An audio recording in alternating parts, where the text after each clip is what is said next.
ಆಫೀಸ್ನಲ್ಲಿ ತನ್ನ ಕ್ಯಾಬಿನ್ನಲ್ಲಿದ್ದಾನೆ ರಾಮ್. ಅವನ ಮುಂದೆ ಲಕ್ಷ್ಮಣ್ ಪೂರ್ತಿ ವಿವರಗಳೊಂದಿಗೆ ನಿಂತಿದ್ದಾನೆ. ಏನು ಸೈಲೆಂಟ್ ಆಗಿದೆಯಾ? ನಾನು ಹೇಳಿದ ಕೆಲಸ ಪೂರ್ತಿ ಮಾಡಿದ್ಯಾ ಅಂತ ರಾಮ್ ಕೇಳ್ತಾ ಇದ್ದರೆ ಲಕ್ಷ್ಮಣ್ ಟೆನ್ಷನಿಂದ ನೋಡಿ, ಬಾಸ್ ಎಲ್ಲ ಸಿದ್ಧ ಆಗಿದೆ ಬಾಸ್ ಅಂದ ರಾಮ್. ಆ CCTV ಫುಟೇಜ್ ತೋರಿಸು ಅಂತ ಅಂದ. ಲಕ್ಷ್ಮಣ್ ತಾನು ಕಲೆ ಹಾಕಿ ತಂದಿದ್ದ ವಿಡಿಯೋನ ಪ್ಲೇ ಮಾಡ್ತಾ ಹೇಳ್ದ, ಬಾಸ್ ಸ್ವಲ್ಪ ಆವೇಶ ಕಡಿಮೆ ಮಾಡ್ಕೊಳ್ಳಿ ಪ್ಲೀಸ್ ಅಂತ.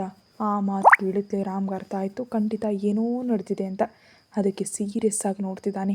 ಅಲ್ಲಿ ಸೀತಾ ಕಾಣಿಸ್ತಾಳೆ.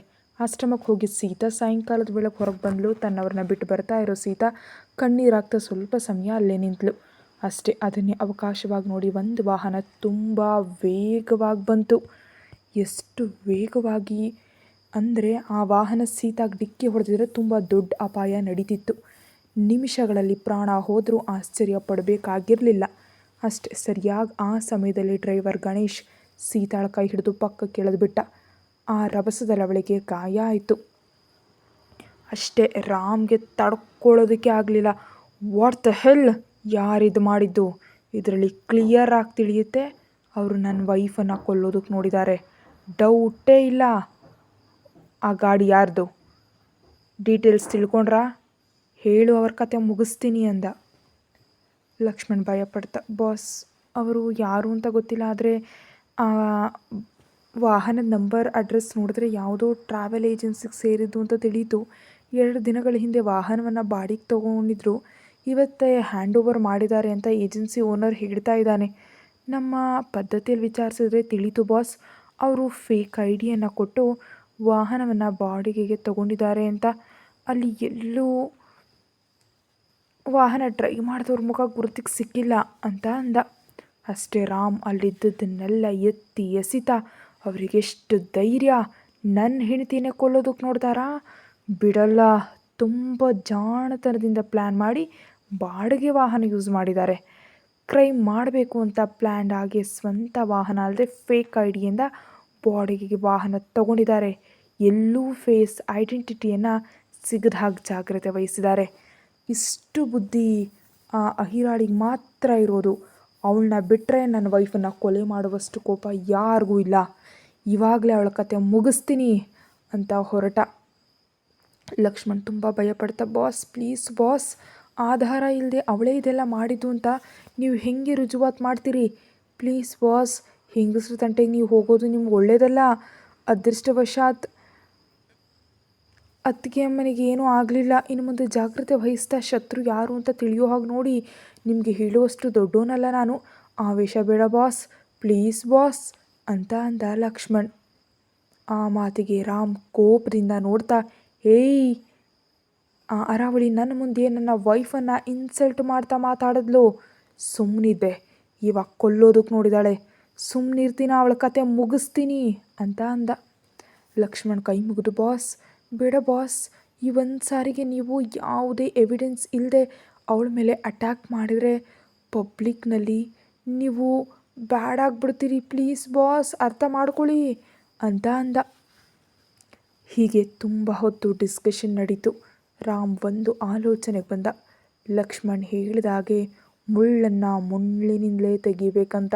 ಏನೂ ತಿಳಿಯದ ಸುಮ್ಮನಿದ್ದು ಆ ಅರಾವಳಿಗೆ ಬುದ್ಧಿ ಕಲಿಸ್ಬೇಕು ಅಂತ ಅಂದುಕೊಂಡ.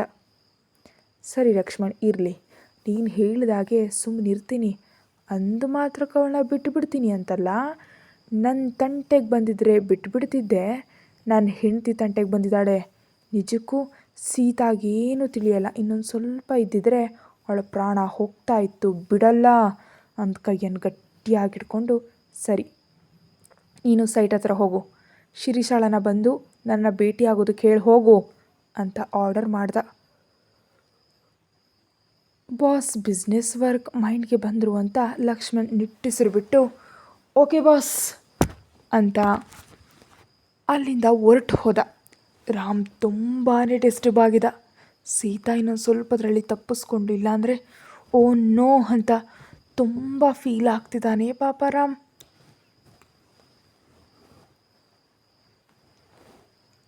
ಏನಿದು ಬೇಬಿ, ಯಾಕಿಷ್ಟು ತಿಳುವಳಿಕೆ ಇಲ್ಲದೆ ಪ್ಲ್ಯಾನ್ ಮಾಡಿದೆ?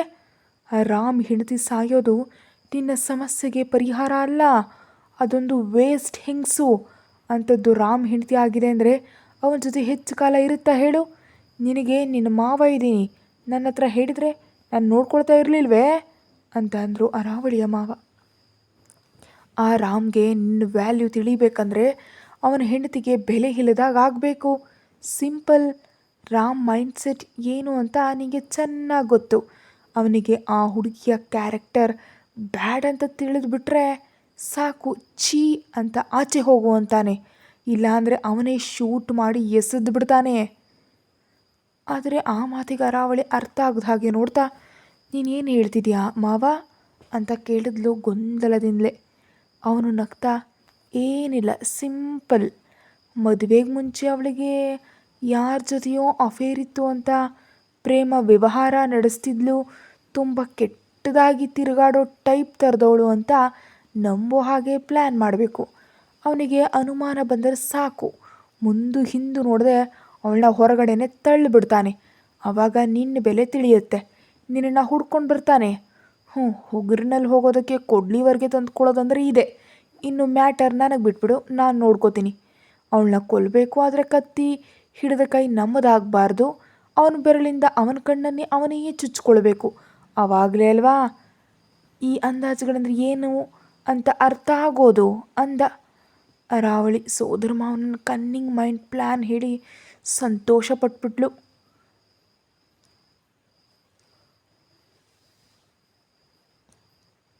ತೀರ್ಥಯಾತ್ರೆ ಅಂತ ಹೋದವರಿಗೆ ರಾಮ್ ಮೇಲೆ ನಡೆದಂಥ ಅಟ್ಯಾಕ್, ಅವನು ಮಾಡಿದಂಥ ಫೈಟ್ ಬಗ್ಗೆ ತಿಳಿಲಿಲ್ಲ. ಅಷ್ಟೇ ಅಲ್ಲ, ಸೀತಾಳ ಕೈಗೆ ಗಾಯ ಆಗಿರೋದು ಗೊತ್ತಿಲ್ಲ.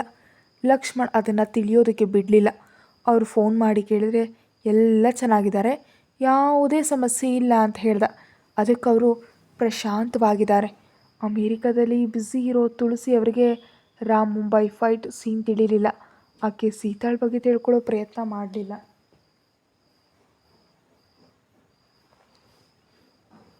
ಒಂದು ತಿಂಗಳ ಕಾಲ ಅಲ್ಲೇ ವರ್ಕ್ ಮಾಡ್ಕೊಂಡು ಇಂಡಿಯಾಕ್ಕೆ ಬರಬೇಕು ಅಂತ ಅಂದ್ಕೊಂಡಿದ್ದಾಳೆ. ಸೀತಾ ಮನೆಯಲ್ಲಿ ಸಡಗರದಿಂದ ತಿರುಗಾಡ್ತಾ ಎಲ್ಲರ ಜೊತೆ ಮಾತಾಡ್ತಿದ್ದಾಳೆ. ಒಂದು ಕಡೆ ಕೂತು ಟಿ ವಿಯಲ್ಲಿ ನ್ಯೂಸ್ ನೋಡಿದ್ಲು. ಅಷ್ಟೇ ಆಶ್ಚರ್ಯಪಟ್ಬಿಟ್ಲು. ಪ್ರಮುಖ ಉದ್ಯಮಿ ರಾಮ್ ಮೇಲೆ ಗ್ಯಾಂಗ್ ದಾಳಿ ಮಾಡಿದೆ. ಮುಂಬೈನಲ್ಲಿ ನಡೆದ ಫೈಟ್ ಸೀನ್ ಪ್ಲೇ ಮಾಡಿ ತೋರಿಸ್ತಿದ್ದಾರೆ ಅಷ್ಟೇ. ಅದನ್ನು ನೋಡಿದ ಸೀತಾ ಶಾಕ್ಗೆ ಒಳಗಾಗ್ಬಿಟ್ಲು. ಓ ಗಾಡ್, ಇದೆಲ್ಲ ಯಾವಾಗ ನಡೀತು? ಈ ಹಠಮಾರಿ ನನ್ನ ಹತ್ರ ಹೇಳಲೇ ಇಲ್ವಲ್ಲ. ನಿಜಕ್ಕೂ ಏನಿದು? ಎಲ್ಲ ನೋಡ್ತಿದ್ದೆ ದೊಡ್ಡ ಅಪಾಯನೇ ತಪ್ಪದ ಹಾಗಿದೆ. ಸೀತಾ ಭಯದಿಂದ ನೋಡ್ತಾ ತಕ್ಷಣ ರಾಮ್ ಜೊತೆ ಮಾತಾಡಬೇಕು, ಅವನನ್ನು ನೋಡಬೇಕು ಅಂದ್ಕೊಳ್ತಾ ಇದ್ದಾಳೆ. ಅದಕ್ಕೆ ಅವನಿಗೆ ಫೋನ್ ಮಾಡ್ತಿದ್ದಾಳೆ. ರಾಮ್ ಸೀರಿಯಸ್ ಆಗಿ ಏನೋ ಡಿಸ್ಕಸ್ ಮಾಡ್ತಿದ್ದಾನೆ. ಫೋನ್ ಸೈಲೆಂಟ್ನಲ್ಲಿದೆ. ಸೀತಾ ಫೋನ್ ಅವನು ಲಿಫ್ಟ್ ಮಾಡಲೇ ಇಲ್ಲ. ಮೀಡಿಯಾದವರು ತಮ್ಮ ಸಂದೇಹದ ಭಾಗವಾಗಿ ಭಾಗ್ಯವ ಜೊತೆ ಮಾತಾಡಿದ್ರು. ಬಿಸ್ನೆಸ್ ಮ್ಯಾನ್ ರಾಮ್ ಅವ್ರ ಮೇಲೆ ದಾಳಿ ನಡೆದಿದೆ. ಆ ಮುಂಚಿನ ದಿನ ನಿಮ್ಮ ಕಂಪನಿಗೆ ಸಂಬಂಧಿಸಿದಂಥ ಕೆಲವು ಕಾಂಟ್ರಾಕ್ಟ್ಗಳು ಅವ್ರ ಕಂಪನಿಗೆ ಸೇರಿದ್ವು. ನೀವು ಆ ಕೋಪರಿಂದ ಈ ದಾಳಿ ಮಾಡಿಸಿದ್ದೀರಾ ಅಂತ ಕೇಳಿದ್ರು. ಮಾತಾಡಲಿಲ್ಲ, ಭಯದಿಂದ ನೋಡ್ತಿದ್ದಾನೆ. ಭಾಗಿ ಮಾತ್ರ ಉರಿದು ಹೋಗ್ತಿದ್ದಾನೆ. ಮೇಲಕ್ಕೆ ನಾರ್ಮಲ್ ಆಗಿ ಮಾತಾಡ್ತಿದ್ದಾನೆ. ನೋಡಿ, ಆ ರಾಮ್ಗೆ ನಮ್ಮ ಕಂಪನಿಯಿಂದ ಕಾಂಟ್ರಾಕ್ಟ್ಗಳು ಕಿತ್ಕೊಳ್ಳೋದು ವಿಚಿತ್ರ ಏನಲ್ಲ, ಹೊಸದು ಏನಲ್ಲ. ಅವನು ತುಂಬ ಇಂಡಸ್ಟ್ರೀಸ್ನ ಲಾಸ್ ಮಾಡ್ತಿದ್ದಾನೆ. ಅದೊಂದು ಸರ್ಸ ಅವನಿಗೆ. ಅದಕ್ಕೆ ಎಷ್ಟೋ ಜನ ಶತ್ರುಗಳಿದ್ದಾರೆ ಅವನಿಗೆ. ನಮಗೆ ಬಂದ ಲಾಸನ್ನು ನಾವು ಮತ್ತೊಂದು ಕಾಂಟ್ರಾಕ್ಟಿಂದ ಸರಿ ಮಾಡ್ಕೋತೀವಿ. ಆ ರಾಮ್ ಮೇಲೆ ಅಟ್ಯಾಕ್ ಮಾಡಿಸೋ ಅವಶ್ಯಕತೆ ನಮಗಿಲ್ಲ. ಅವನಿಂದ ನಷ್ಟ ಹೊಂದಿದವರಲ್ಲಿ ಯಾರು ಊರ್ದಿದೆಯೋ ಅಟ್ಯಾಕ್ ಮಾಡಿಸಿದ್ದಾರೆ. ನಮಗೇನು ಅಷ್ಟು ಅವಶ್ಯಕತೆ ಇಲ್ಲ. ಅನಾವಶ್ಯಕವಾಗಿ ನಮ್ಮನ್ನು ನೀವು ಅನುಮಾನಿಸಬೇಡಿ. ಹೋಗಿ ಲಿಸ್ಟ್ ಚೆಕ್ ಮಾಡ್ಕೊಳ್ಳಿ, ತುಂಬ ದೊಡ್ಡ ಲಿಸ್ಟ್ ಇರುತ್ತೆ ಅಂದ. ಬಾಗಿ ಆನ್ಸರ್ ಏನೋ ಕೊಟ್ಟ. ಆದರೆ ರಾಮ್ ರಿಯಾಕ್ಷನ್ ಹೆಂಗಿರುತ್ತೋ ಅನ್ನೋ ಭಯ ಇಲ್ಲದೆ ಯಾವುದೇ ಕಾರಣಕ್ಕೂ ಮಾತಾಡಿಲ್ಲ ಅವನು. ತುಂಬ ಭಯ ಇದೆ ಅವನಿಗೆ. ಪೊಲೀಸರು ಎನ್ಕ್ವೈರಿ ಮಾಡ್ತಿದ್ದಾರೆ. ರಾಮ್ ಕೈಯಲ್ಲಿ ಹೊಡೆತ ತಿಂದ ಬ್ಯಾಚ್ ತಮಗೇನೂ ತಿಳಿಯೋದು ಅಂತ ಫೋನ್ನಲ್ಲಿ ಮಾತಾಡ್ತಿದ್ದಾರೆ. ದುಡ್ಡು ಸೀಕ್ರೆಟಾಗಿ ಕೊಟ್ಟರು, ಅವರನ್ನು ನಾವು ನೋಡಲಿಲ್ಲ ಅಂತ ಅವರ ಜೊತೆ ಮಾತಾಡಿದ. ನಂಬರನ್ನು ಕೊಟ್ಟಿದ್ದಾರೆ. ಇನ್ನು ಅವರನ್ನು ಹೊಡೆಯೋ ಅವಕಾಶ ಹೇಗಿದ್ದರೂ ಇಲ್ಲ. ಎಲ್ಲರನ್ನೂ ಹಾಸ್ಪಿಟಲ್ಗೆ ದಾಖಲಿಸಿದ್ದಾರೆ. ಆ ನಂಬರ್ ಮೂಲಕ ಇದೆಲ್ಲ ಮಾಡಿಸಿದ್ದು ಯಾರು ಅಂತ ತಿಳ್ಕೊಳ್ಬೇಕಂತ ಪೊಲೀಸರು ನೋಡ್ತಿದ್ದಾರೆ. ಆದರೆ ಅವರನ್ನು ಹಿಡಿಯೋದು ಸ್ವಲ್ಪ ಕಷ್ಟನೇ ಆಗಿದೆ. ಲಕ್ಷ್ಮಣ್ ಸೈಟ್ ಹತ್ರ ಇದ್ದಾನೆ. ಅಲ್ಲಿರೋ ಇಂಜಿನಿಯರ್ ಶಾಲೆಗೆ ರಾಮ್ ಸರ್ ಮೀಟಿಂಗ್ ಇದೆ ಬರ ಹೇಳಿದ್ದಾರೆ ಅಂತ ಹೇಳಿದ ತಕ್ಷಣ ತುಂಬ ಭಯಪಟ್ಲು. ಲಕ್ಷ್ಮಣ್ ಟೆನ್ಷನ್ ಏನಿಲ್ಲ ಹೋಗು ಅಂತ ಹೇಳಿದ್ದಕ್ಕೆ ಅವನಿಗೆ ಥ್ಯಾಂಕ್ಸ್ ಹೇಳೋರಟ್ಲು. ಇವಾಗ ಅವನು ಅಲ್ಲಿನ ವರ್ಕ್ ನೋಡ್ಕೊಳ್ತಿದ್ದಾನೆ. ಅಷ್ಟರಲ್ಲಿ ಅತ್ತಿಗೆಮ್ಮನ ಹತ್ರದಿಂದ ಫೋನ್ ಬಂತು. ಲಕ್ಷ್ಮಣ್ ಕಂಗಾಲಾಗಿ ಫೋನ್ ಲಿಫ್ಟ್ ಮಾಡಿ, ಅದಕ್ಕೆ ಏನಕ್ಕೆ ಫೋನ್ ಮಾಡಿದೆ, ಏನಾದರೂ ಬೇಕಾ, ಮನೆಗೆ ಬರಬೇಕಾ, ಒಬ್ಬರೇ ಇದ್ದೀರಾ ಅಲ್ವಾ, ಬೋರ್ ಆಗ್ತಿದೆಯಾ, ಹೇಳಿ ಅತ್ತಿಗೆ ಅಮ್ಮ ಅಂದ. ಸೀತಾ ಬೇಸರ ಪಡ್ತಾ, ಏನಿದೆ ಲಕ್ಷ್ಮಣ್, ನಿಮ್ಮ ಬಾಸ್ ಮೇಲೆ ಅಟ್ಯಾಕ್ ಮಾಡಿದಾರಂತೆ, ವಾರ್ತೆಗಳಲ್ಲಿ ತೋರಿಸ್ತಿದ್ದಾರೆ, ಯಾಕೆ ನನ್ನ ಹತ್ರ ಹೇಳಿಲ್ಲ ಅಂತ ಅಂದ್ಲು. ಲಕ್ಷ್ಮಣ್ ಫೀಲ್ ಆಗ್ತಾ ಅಂದ್ಕೊಂಡ, ನಿಮ್ಮ ಮೇಲೂ ಅಟ್ಯಾಕ್ ನಡೆದಿದೆ ಅದಕ್ಕೆ ಅಮ್ಮ, ಬಾಸ್ ತನ್ನನ್ನು ತಾನು ರಕ್ಷಿಸ್ಕೊಳ್ಬಲ್ರು, ನೀವು ಅಮಾಯಕರು ಅಂತ ಫೀಲ್ ಆಗ್ತಾ ಇದ್ದಾರೆ. ಅವ್ನು ಸೈಲೆಂಟ್ ಆಗಿರೋದು ನೋಡಿ ಅವಳು ಇನ್ನಷ್ಟು ಕಂಗಾಲಾದ್ಲು. ಏನು ಮಾತಾಡಲ್ಲ, ಹೇಳಿ ಲಕ್ಷ್ಮಣ್, ಯಾವಾಗ ನಡೀತು, ನನ್ನ ಹತ್ರ ಯಾಕೆ ಹೇಳಲಿಲ್ಲ ನೀವು ಅಂತ ಅಂದ್ಲು. ಲಕ್ಷ್ಮಣ್ ನಿಟ್ಟುಸಿರು ಬಿಟ್ಟು, ಅಯ್ಯೋ ಅದಕ್ಕೆ ಅಮ್ಮ, ದಾಳಿ ನಡೆದಿದ್ದು ನಿಜ, ಆದರೆ ದಾಳಿ ಮಾಡಿದ್ದು ನಮ್ಮ ಬಾಸ್ ತನ್ನ ಮೇಲೆಗೆ ಬಂದವ್ರನ್ನ ಚಚ್ಚ ಹಾಕಿದ್ದಾರೆ. ಪ್ರಸ್ತುತ ಅವರೆಲ್ಲ ಹಾಸ್ಪಿಟಲ್ನಲ್ಲಿದ್ದಾರೆ. ಇಂಥ ಆ್ಯಕ್ಷನ್ ಸೀನ್ಗಳನ್ನ ನಾನು ತುಂಬ ಸಾರಿ ನೋಡಿದ್ದೀನಿ. ಡೋಂಟ್ ವರಿ ಅತ್ತಿಗೆ ಅಮ್ಮ, ನಮ್ಮ ಬಾಸನ್ನು ಯಾರು ಏನೂ ಮಾಡೋಕ್ಕಾಗಲ್ಲ ಅಂದ. ಸೀತಾ ಇನ್ನಷ್ಟು ಭಯಪಡ್ತಾ, ಅಂದರೆ ಅವ್ರ ಮೇಲೆ ತುಂಬ ಸಾರಿ ದಾಳಿ ನಡೆದಿದ್ಯಾ, ಯಾಕೆ ಲಕ್ಷ್ಮಣ್ ಅಂದ್ಲು. ಏನಿಲ್ಲ ಅತ್ತಿಗೆ ಅಮ್ಮ, ಬೆಳೆಯೋನನ್ನು ಗೆಲ್ಲೋನು ನೋಡಿ ಸಹಿಸ್ಕೊಡ್ದವರು ಇರ್ತಾರಲ್ಲ, ಹೊಡೆಯೋದಕ್ಕೆ ನೋಡ್ತಾರೆ, ಅವ್ರಿಗೆ ಸಿಗೋದು ಜಯ ನಮ್ಮ ರಾಮ್ ಅವರಿಗೆ ಸಿಕ್ಕಿದೆ ಅಂತ ಕಣ್ಣಷ್ಟೆ. ಆದ್ದರಿಂದ ಇಂಥ ವಾರ್ತೆಗಳು ಬರ್ತಿರುತ್ತೆ, ನೀವೇನು ಲೆಕ್ಕಿಸ್ಕೊಳ್ಬೇಡಿ, ರಿಲ್ಯಾಕ್ಸ್ ಆಗಿ ಎಂದ. ಅವನ ಮಾತುಗಳು ಸೀತಾಳ ಇನ್ನಷ್ಟು ಕಂಗಾಲು ಮಾಡಿದವು. ಅವಳು ಕಣ್ಣು ಬರೆಸ್ಕೊಳ್ತಾ, ನಿಮ್ಮ ಬಾಸ್ಗೆ ಒಂದು ಸಾರಿ ಮನೆಗೆ ಬರೋದಕ್ಕೆ ಹೇಳಿ, ಇಲ್ಲ ಫೋನ್ ಆದರೂ ತೆಗೆಯೋದಕ್ಕೆ ಹೇಳು, ಇಲ್ಲಾಂದರೆ ನಾನೇ ಆಫೀಸಿಗೆ ಬರ್ತೀನಿ ಅಂತ ಅಂದ್ಲು. ಲಕ್ಷ್ಮಣ್ ಕಂಗಾಲಾಗಿ, ಅದಕ್ಕೆ ಅಮ್ಮ ಬೇಡ, ನೀನು ಬರಬೇಡ, ಆಫೀಸ್ನಲ್ಲಿ ಸೀರಿಯಸ್ ಆಗಿ ಏನೋ ಮೀಟಿಂಗ್ ನಡೀತಿದೆ, ಬಾಸ್ ಕೋಪದಲ್ಲಿದ್ದಾರೆ, ನಾನು ಹೇಳ್ತೀನಿ ನಿಮಗೆ ಫೋನ್ ಬರುತ್ತೆ, ಇಲ್ಲ ಮನೆಗೆ ಬರ್ತಾರೆ, ನೀವು ಮಾತ್ರ ಬರಬೇಡ, ಅರ್ಥ ಮಾಡ್ಕೋ ಅಂತ ರಿಕ್ವೆಸ್ಟ್ ಮಾಡ್ದ. ಅವಳು ಸರಿ ಅಂತ ಹೇಳಿದ್ಲು. ಮಿಸ್ ಶಿರೀಷಾ, ನೀನು ನನ್ನ ಹತ್ರ ಎಷ್ಟು ವರ್ಷಗಳಿಂದ ವರ್ಕ್ ಮಾಡ್ತಿದ್ಯಾ ಅಂತ ಕೇಳಿದ ರಾಮ್. ಆಕೆಯ ಭಯದಿಂದ ನೋಡ್ತಾ, ಸರ್ ನಾನು 6 ವರ್ಷಗಳಿಂದ ನಿಮ್ಮ ಕನ್ಸ್ಟ್ರಕ್ಷನ್ ಬಿಸ್ನೆಸ್ನಲ್ಲಿ ಇದ್ದೀನಿ ಅಂತ ಅಂದ್ಲು. ರಾಮ್ ಪರೀಕ್ಷಾತ್ಮಕವಾಗಿ ನೋಡ್ತಾ, ಅಂದರೆ ನಾನು ಕಟ್ಟಿಸ್ತಿರೋ ಬಿಲ್ಡಿಂಗ್ಸ್, ಕಾಂಪ್ಲೆಕ್ಸ್ ಎಲ್ಲದರಲ್ಲೂ ನೀ ಶ್ರಮ ಇದೆ.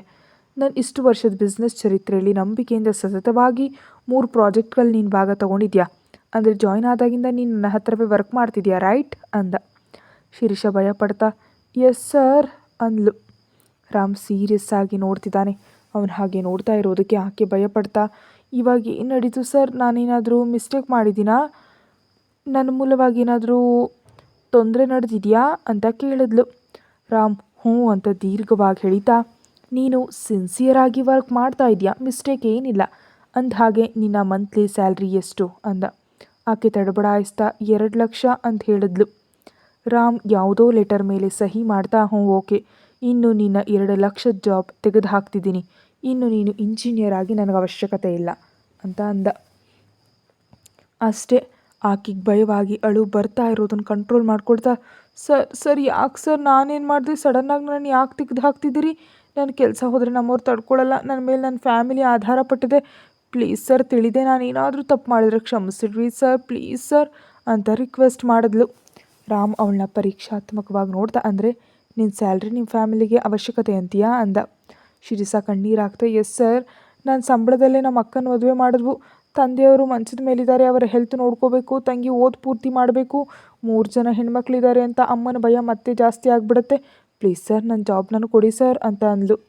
ರಾಮ್ ಹೆಚ್ಚು ಟೆನ್ಷನ್ ಕೊಡದೆ ಹೇಳ್ದ, ಮಿಸ್ ಶಿರೀಷಾ ಟೆನ್ಷನ್ ಆಗಬೇಡ, ನಿನ್ನನ್ನು 2 ಲಕ್ಷ ಸ್ಯಾಲ್ರಿ ಬರೋ ಉದ್ಯೋಗದಿಂದ ತೆಗೆದಿದ್ದೀನಿ, ಇಂಜಿನಿಯರ್ ಆಗಿ ನನಗೆ ನೀನು ವರ್ಕ್ ಮಾಡಬೇಕಿಲ್ಲ, ಅದಕ್ಕೆ ತುಂಬ ಜನ ಇಂಜಿನಿಯರ್ಗಳಿದ್ದಾರೆ, ನಿನ್ನ ಹಾಗೆ ನಂಬಿಕೆಯಿಂದ ಕೆಲಸ ಮಾಡೋ ಹುಡುಗಿ ಬೇಕು, ಅದಕ್ಕೆ ನಿನಗೆ 10 ಲಕ್ಷ ಕೊಡ್ತೀನಿ, ನೀನು ಪರ್ಸ್ನಲ್ ಸೆಕ್ರೆಟರಿ ಆಗಿ ಕೆಲಸ ಮಾಡಬೇಕು, ನಂಬಿಕೆಯಿಂದ ನಡ್ಕೊಳ್ಬೇಕು, ಸಣ್ಣ ತಪ್ಪು ಕೂಡ ನಡಿಬಾರ್ದು ಅಂತ ಅಂದ. ಶಿರೀಷಾ ಶಾಕ್ ಆದ್ಲು. 10 ಲಕ್ಷ ಕೊಡ್ತಾರಾ ಪರ್ಸ್ನಲ್ ಸೆಕ್ರೆಟರಿನ, ಓ ಮೈ ಗಾಡ್ ಅಂತ ಗಟ್ಟಿ ಕಿರ್ಚಿ. ಅಷ್ಟರಲ್ಲಿ ಲಕ್ಷ್ಮಣ ನೆನಪು ಮಾಡ್ಕೊಳ್ತಾ, ಆದರೆ ಸರ್ ಲಕ್ಷ್ಮಣ್ ಇದ್ದಾರಲ್ಲ ಅಂತ ಕೇಳಿದ್ಲು. ರಾಮ್ ನಗ್ತಾ, ಅವನು ನಾನಿರೋವರೆಗೂ ನನ್ನ ಜೊತೆ ಇರ್ತಾನೆ, ಇರಲ್ಲ ಅಂದರೆ ಸುಮ್ಮನೆ ಇರ್ತೀನಾ, ಕಾಲು ಮುರಿದು ಹಾಕಲ್ಲ ಅಂದ. ಶಿರೀಷಾ ಅರ್ಥವಾಗದಾಗ ನೋಡಿದ್ಲು. ಅವನು ವಿಷಯ ಹೇಳ್ದ, ನೀನು ಪರ್ಸ್ನಲ್ ಸೆಕ್ರೆಟರಿ ಆಗಿರಬೇಕು, ನನಗಲ್ಲ ನನ್ನ ವೈಫಿಗೆ, ಅವಳು ನಿನ್ನ ಬಾಸ್, ನೀನು ಅವಳಿಗೆ ಸೆಕ್ರೆಟರಿ ಆಗಿದ್ದು ಜಾಗ್ರತೆಯಾಗಿ ನೋಡ್ಕೋಬೇಕು ಅಂದ. ಶಿರೀಷಾ ಶಾಕ್ ಆದ್ಲು. ಬಾಸ್ ವೈಫಿಗೆ ಸೆಕ್ರೆಟರಿ ಆಗಿರಬೇಕಾ, ಅದಕ್ಕೆ 10 ಲಕ್ಷ ಕೊಡ್ತಾರಾ? ರಾಮ್ ಅವಳನ್ನ ಪರೀಕ್ಷಾತ್ಮಕವಾಗಿ ನೋಡ್ತಾ, ಏನು ಹಾಗೆ ನೋಡ್ತಿದ್ಯಾ, ಸೆಕ್ರೆಟರಿ ಅಂದರೆ ಅವಳೇನೋ ಕಂಪ್ನಿ ಇಡ್ತಾ ಇದ್ದಾಳೆ, ಬಿಸ್ನೆಸ್ ಮಾಡ್ತಿದ್ದಾಳೆ, ಅವಳ ಜೊತೆ ಇದ್ದು ವರ್ಕ್ ಮಾಡಬೇಕಂತಲ್ಲ, ನನ್ನ ವೈಫ್ ಏನೂ ಮಾಡಲ್ಲ, ಅವಳಿಗೆ ಇಷ್ಟ ಬಂದ ಹಾಗಿರ್ತಾಳೆ, ಆದರೆ ಒಂಟಿಯಾಗಿದ್ದೀನಿ ಅನ್ನೋ ಫೀಲ್ ಅವಳಿಗೆ ಇರಬಾರ್ದು. ನೀನು ಅವಳಿಗೆ ಜೊತೆಯಾಗಿರಬೇಕು. ಎಲ್ಲ ವಿಷಯಗಳನ್ನ ಜಾಗೃತಿಯಾಗಿ ನೋಡಿಕೊಂಡು ಅವಳಿಗೆ ಹತ್ತಿರವಾಗಿರಬೇಕು, ಒಳ್ಳೆ ಫ್ರೆಂಡ್ ಥರ. ಅಷ್ಟೇ ಅಲ್ಲ, ನಿನ್ನನ್ನು ಅವಳಿಗೋಸ್ಕರ ನೇಮಿಸಿದ್ದೀನಿ ಅಂತ ಅವಳಿಗೆ ಗೊತ್ತಾಗಬಾರ್ದು. ಯಾಕೆ ಏನು ಅಂತ ಕ್ವೆಶ್ಚನ್ ಮಾಡಬೇಡ. ನೀನು ನನ್ನ ಹೆಂಡತಿ ಹತ್ರವೇ ಇರಬೇಕು. ಸೊ ನನ್ನ ವೈಫ್ ನಿನ್ನ ರೆಸ್ಪಾನ್ಸಿಬಿಲಿಟಿ. ಅವಳು ಸಂತೋಷವಾಗಿರಬೇಕಷ್ಟೇ. ಏನು ಇರ್ತೀಯಾ? ಇವತ್ತೇ ನಿನ್ನ ಅಪಾಯಿಂಟ್ ಮಾಡ್ತೀನಿ ಅಂತ ಅಂದ. ಶಿರೀಷಾ ಆಶ್ಚರ್ಯದಿಂದ ನೋಡ್ತಾ, ಓಕೆ ಬಾಸ್, ನೀವು ಹೆಂಗೆ ಹೇಳಿದ್ರೆ ಹಂಗೆ. ನನ್ನ ನಂಬಿ ಇಷ್ಟು ದೊಡ್ಡ ಜವಾಬ್ದಾರಿ ಕೊಡ್ತಿದ್ದೀರಾ, ಬೇಡ ಅಂತೀನಾ? ನಿಜ ಹೇಳಬೇಕಂದ್ರೆ ನನಗೆ ದುಡ್ಡಿನ ಅವಶ್ಯಕತೆ ತುಂಬ ಇತ್ತು. ನಿಮ್ಮ ಹತ್ರ ನಾನು ಮುಚ್ಚಿಟ್ಟಿಲ್ಲ. ನೀವು ಮಾಡ್ತಾ ಇರೋ ಹೆಲ್ಪ್ ನಾನು ಎಂದಿಗೂ ಮರೆಯಲ್ಲ ಸರ್. Thank you sir. ಮೇಡಮ್ಗೋಸ್ಕರ ನಾನು ನನ್ನ ಪ್ರಾಣವನ್ನು ಸಹ ಅಡ್ಡ ಇಡ್ತೀನಿ ಅಂದ್ಲು. ರಾಮ್ಗೆ ಆ ಮಾತು ಸಂತೋಷ ತಂತು. ಅವನು ಲೆಟರ್ ಕೊಟ್ಟು ಹೋಗೋದು ಕೇಳ್ದ. ಶಿರೀಷಾ ಆ ಲೆಟರ್ ತೊಗೊಂಡು ಮನಸ್ಸಿನಲ್ಲಿ ಸೀತಾಗೆ ಥ್ಯಾಂಕ್ಸ್ ಹೇಳ್ಕೊಂಡ್ಲು. ಅವಳ ಕಾರಣದಿಂದ ತನಗಿಷ್ಟು ದೊಡ್ಡ ಅವಕಾಶ ಸಿಕ್ತು ಅಂತ. ಶಿರೀಷಾ ಹೋದ್ಮೇಲೆ ರಾಮ್ ಫೋನ್ ನೋಡ್ದ. ಸೀತಾ ತುಂಬ ಸಾರಿ ಕಾಲ್ ಮಾಡಿರೋ ಹಾಗಿತ್ತು. ಏನಾಗಿರ್ಬೋದು ಅಂತ ತಕ್ಷಣ ಅವಳಿಗೆ ಫೋನ್ ಮಾಡ್ದ. ಸೀತಾ ಕೈಯಲ್ಲಿ ಫೋನ್ ರಿಂಗ್ ಆಯಿತು ಅಷ್ಟೇ. ಅವಳು ಗಾಬರಿ ಬಿದ್ದುಬಿಟ್ಲು. ನೋಡಿದ್ರೆ ಆ ಫೋನ್ ಮಾಡ್ತಿರೋದು ರಾಮ್. ಅವಳು ಕಣ್ಣೀರು ಬರ್ತಾ ಇರೋದನ್ನು ಒರೆಸ್ಕೊಳ್ತಾ ಫೋನ್ ಲಿಫ್ಟ್ ಮಾಡಿದ್ಲು. ಏಯ್, ಏನಕ್ಕೆ ಫೋನ್ ಮಾಡಿದೆ? ಏನಾಯಿತು? ಕೈ ನೋವಾಗ್ತಿದ್ಯಾ? ಡಾಕ್ಟರ್ ಕರೆಸ್ಬೇಕಾ? ನಾನು ಬರಬೇಕಾ ಅಂತ ಅವಳಿಗೋಸ್ಕರ ಕಂಗಾಲಾಗ್ತಾ ಕೇಳ್ತಾ ಇದ್ದಾನೆ ರಾಮ್. ಅಷ್ಟೇ, ಸೀತಾ ತುಂಬ ಫೀಲ್ ಆಗ್ತಾ, ಹೌದು ನೀವು ಬರಬೇಕು, ನಾನು ನಿಮ್ಮನ್ನು ನೋಡಬೇಕು, ಬೇಗ ಬನ್ನಿ ಅಂದ್ಲು. ರಾಮ್ ಡೌಟಿಂದ ಕೇಳ್ದ, ಏನಾಯಿತು ಅಂತ. ಆಕೆ ಭಯ ತುಂಬಿದ್ದು ಬನ್ನಿಯಲ್ಲಿ ಹೇಳಿದ್ಲು, ಏನಂದರೆ ನಿಮ್ಮನ್ನು ಯಾರೋ ಕೊಲ್ಲೋದಕ್ಕೆ ನೋಡಿದಾರಂತೆ. ಯಾಕೆ? ಮುಂಬೈನಲ್ಲಿ ಅಟ್ಯಾಕ್ ಅಂತ ವಾರ್ತೆಗಳು ಬರ್ತಿವೆ. ನನಗೆ ತುಂಬ ಭಯ ಆಗ್ತಿದೆ. ನನ್ನ ಹತ್ರ ಯಾಕೆ ಹೇಳಲಿಲ್ಲ ನೀವು? ನಿಮ್ಮ ಗಾಯ ಆಗಿಲ್ಲ ತಾನೇ, ಹೇಳಿ, ಯಾಕೆ ಹೇಳಲಿಲ್ಲ ಅಂದ್ಲು. ರಾಮ್ ತಲೆ ಹಿಡ್ಕೊಂಡು, ಓ ಅದಾ, ಆ ನ್ಯೂಸ್ ಇವಾಗ ನೋಡಿದ್ಯಾ? ಇರಲಿ, ಲೇಟಾಗಿ ಲೇಟೆಸ್ಟ್ ನ್ಯೂಸ್ ಅಂದ್ಕೊಂಡು ಓಲ್ಡ್ ನ್ಯೂಸ್ ನೋಡಿ ಟೆನ್ಷನ್ ಮಾಡ್ಕೋಬೇಡಿ. ನನ್ನ ಮೇಲೆ ಅಟ್ಯಾಕ್ ಮಾಡೋಕ್ಕೆ ಬಂದವರು ಎಲುಬುಗಳು ಮುರಿದಿವೆ ಅಂತ ಹಾಸ್ಪಿಟಲ್ನಲ್ಲಿ ಕಟ್ಟುಗಳನ್ನ ಕಟ್ಟಿಸ್ಕೊಂಡು ಮುಳುಗ್ತಾ ಇದ್ದಾರೆ ಅಂತ ವಾರ್ತೆಗಳು ಬರ್ತಿವೆ. ಬ್ರೇಕಿಂಗ್ ನ್ಯೂಸ್ನಲ್ಲಿ ನೋಡು, ಟೆನ್ಷನ್ ಹೊಟ್ಟೋಗುತ್ತೆ ಅಂತ ಅಂದ್ಕೊಂಡ. ಸೀತಾ ಬೇಸರ ಪಡ್ತಾ, ಅದೆಲ್ಲ ಅಲ್ಲ, ಮೊದಲು ನೀವು ಮನೆಗೆ ಬನ್ನಿ, ಇಲ್ಲಾಂದರೆ ನಾನೇ ಆಫೀಸಿಗೆ ಬರ್ತೀನಿ ಅಂದ್ಲು. ರಾಮ್ ನಗ್ತಾ, ಬರ್ತೀನಿ ಬಿಡು, ಟೆನ್ಷನ್ ಆಗಬೇಡ, 1 ಗಂಟೆಯಲ್ಲ ಅಲ್ಲಿರ್ತೀನಿ, ಓಕೆ ಅಂತ ಕಾಲ್ ಕಟ್ ಮಾಡ್ದ. ಹಾಗೆ ತನ್ನ ಹತ್ರ ಪೊಗರಿನಿಂದ ಮಾತಾಡೋ ಹೆಡ್ಏಕ್ ವೈಫ್ ಹಾಗೆ ತನಗೋಸ್ಕರ ಟೆನ್ಷನ್ ಆಗ್ತಿರೋದು ಭಾರೀ ಸಂತೋಷ ತಂತು ಅವನಿಗೆ. ನಿಜ ಹೇಳಬೇಕಂದ್ರೆ ಮದುವೆ ಆದ ರಾತ್ರಿ ಶೋಭಾನದ ರೂಮ್ನಲ್ಲಿ ರಾಮ್ ಕೊಡ್ತಾ ಇದ್ದ ಆಫರ್ಗೆ ಓಕೆ ಹೇಳಿ ಅವನ ದುಡ್ಡು ಸ್ಟೇಟಸ್ ಬಯಸಿ ಅವನಿಷ್ಟದಂತೆ ನಡ್ಕೊಂಡು ತನ್ನನ್ನು ತಾನು ಅರ್ಪಿಸ್ಕೊಂಡಿದ್ರೆ ಅವಳನ್ನ ಒಂದು ನಾರ್ಮಲ್ ಲೇಡಿ ಅಂತ ಫಿಕ್ಸ್ ಆಗಿಬಿಡ್ತಿದ್ದ. ರಾಮ್ ಬಿಸ್ನೆಸ್ ಡೀಲ್ ಥರ ಮದುವೆ ಹೆಂಡತಿಯನ್ನು ಒಂದು ಡೀಲಾಗಿ ಭಾವಿಸ್ತಿದ್ದ. ಅವಳಿಗೆ ಯಾವುದೇ ಇಂಪಾರ್ಟೆನ್ಸ್ ಕೊಡ್ತಾ ಇರಲಿಲ್ಲ. ಆದರೆ ಸೀತಾ ಅವನ ಅಂದಾಜುಗಳನ್ನ ತಲೆ ಕೆಳಗೆ ಮಾಡಿದ್ಲು. ದುಡ್ಡಿಗಿಂತ ಬೆಲೆಯುಳ್ಳದ್ದು ಪ್ರೀತಿ, ಆತ್ಮಗೌರವ ಅಂತ ಹೇಳಿ ಅವನನ್ನು ಅಹಂಕಾರಿ ಅಂತ ಹೇಳಿ ನಡವಳಿಕೆ ಬದಲಾಯಿಸ್ಕೊಳ್ಳಿ ಅಂತ ದೂರದಲ್ಲಿದ್ದಾಳೆ. ಅಷ್ಟೇ, ಅಲ್ಲಿ ಬಿದ್ದು ಹೋದ ನಮ್ಮ ರಾಮ್. ಹೆಣ್ಮಗಳು ಅಂದರೆ ಹೀಗಿರಬೇಕು. ತನ್ನನ್ನು ಒಬ್ಬ ಕೋಟ್ಯಾಧಿಪತಿಯಾಗಿ ಅಲ್ಲದೆ ಮನಸ್ಸಿರೋ ಸಾಧಾರಣ ಮನುಷ್ಯನಾಗಿ ಬಯಸ್ತಿರೋ ಸೀತಾಳ ವ್ಯಕ್ತಿತ್ವ ನೋಡಿ ಆಶ್ಚರ್ಯಪಟ್ಟ. ಆದರೆ ಟನ್ಗಟ್ಲೆ ಇರೋ ಈಗೋ ಅವಳ ಮೇಲಿರೋ ಇಷ್ಟವನ್ನು ತಿಳಿಯೋದಕ್ಕೆ ಬಿಡ್ತಿಲ್ಲ. ತಾಳಿ ಕಟ್ಟದೇನೆ ಸೀತಾ ನನ್ನ ಹೆಂಡತಿ, ನನ್ನ ಜವಾಬ್ದಾರಿ ಅಂದ್ಕೊಳ್ತಾ ಇದ್ದಾನೆ ಹೊರತು ಅವಳನ್ನ ಇಷ್ಟಪಡ್ತಿದ್ದೀನಿ, ಪ್ರೀತಿಸ್ತಿದ್ದೀನಿ ಅನ್ನೋದು ಅರ್ಥ ಆಗ್ತಿಲ್ಲ ಈ ಡೈನಮೈಟ್ ಬಿಸ್ನೆಸ್ ಮ್ಯಾನ್ಗೆ. ಮಿಸ್ ಶಿರೀಷಾ, ಏನಾಯಿತು? ಬಾಸ್ ಏನಂದ್ರು ಅಂತ ಕಂಗಾಲಾಗಿ ಕೇಳ್ತಿದ್ದಾನೆ ಲಕ್ಷ್ಮಣ್. ಆಕೆ ತುಂಬ ಸಂತೋಷವಾಗಿ ಅವನ ಮುಂದೆ ರಾಮ್ ಕೊಟ್ಟ ಲೆಟರ್ ಇಟ್ಲು. ಅವನು ಏನಾಗಿರ್ಬೋದು ಅಂತ ನೋಡಿದ ಅಷ್ಟೇ ಶಾಕ್ ಆಗಿಬಿಟ್ಟ. ಶಿರೀಷಾ ಸಂತೋಷದಿಂದ ಮಾತಾಡ್ತಿದ್ದಾಳೆ. ನನ್ನ ಕಷ್ಟಗಳು ತೀರಿ ಹೋದ್ಬುರಿ. ಇನ್ನು ಈ ಶಿರೀಷಾ ಫ್ಯಾಮಿಲಿಗೆ ನಿಜಕ್ಕೂ ಸಾಲಗಳೇ ಇರಲ್ಲ. ಅಡಮಾನದಲ್ಲಿರೋ ಮನೆಯನ್ನು ಸಹ ಬಿಡಿಸ್ಕೊಂಡು ತಂಗಿಗೆ ಒಳ್ಳೆ ಓದಿಸಿ ತಂದೆಗೆ ಒಳ್ಳೆ ಟ್ರೀಟ್ಮೆಂಟ್ ಕೊಡಿಸ್ಬಹುದು. ನಾವು ಹ್ಯಾಪಿಯಾಗಿರ್ತೀವಿ ಅಂತ ತನ್ನ ಸಂತೋಷವನ್ನು ವ್ಯಕ್ತಪಡಿಸ್ತಿದ್ರೆ ಲಕ್ಷ್ಮಣ್ಗೆ ವಿಷಯ ಅರ್ಥ ಆಗಿ, okay miss Shirisha, congrats, but ನಿನಗೆ ಬಾಸ್ ಕೊಡ್ತಾ ಇರೋದು ಪ್ರಮೋಷನ್ ಅಲ್ಲ, ತುಂಬ ದೊಡ್ಡ ಜವಾಬ್ದಾರಿ ಅಂತಂದ. ಶಿರೀಷಾ ಅರ್ಥ ಆಗದ ಹಾಗೆ ನೋಡ್ತಾ, ನೀವೇನು ಹೇಳ್ತಾ ಇದ್ದೀರಿ ಅಂತ ಕೇಳಿದ್ಲು. ಬಾಸ್ ಅವಳನ್ನ ನಂಬಿದ್ದಾರೆ, ಅತ್ತಿಗೆಮ್ಮಗೋಸ್ಕರ ಶಿರೀಷಾನ ಆರಿಸ್ಕೊಂಡಿದ್ದಾರೆ ಅಂದರೆ ಈಕೆ ಕೆಲವು ವಿಷಯಗಳು ತಿಳಿಯೋದು ಒಳ್ಳೇದು ಅಂದ್ಕೊಂಡ. ಅದಕ್ಕೆ ಶಿರೀಷಾಳಿಗೆ ವಿಷಯ ಹೇಳ್ತಾ ಇದ್ದಾನೆ. ಕತೆ ಮುಂದುವರಿಯುತ್ತೆ. ಹೆಚ್ಚಿನದಕ್ಕಾಗಿ ಮೆಂಬರ್ಶಿಪ್ ತಗೊಳ್ಳಿ. Thank you.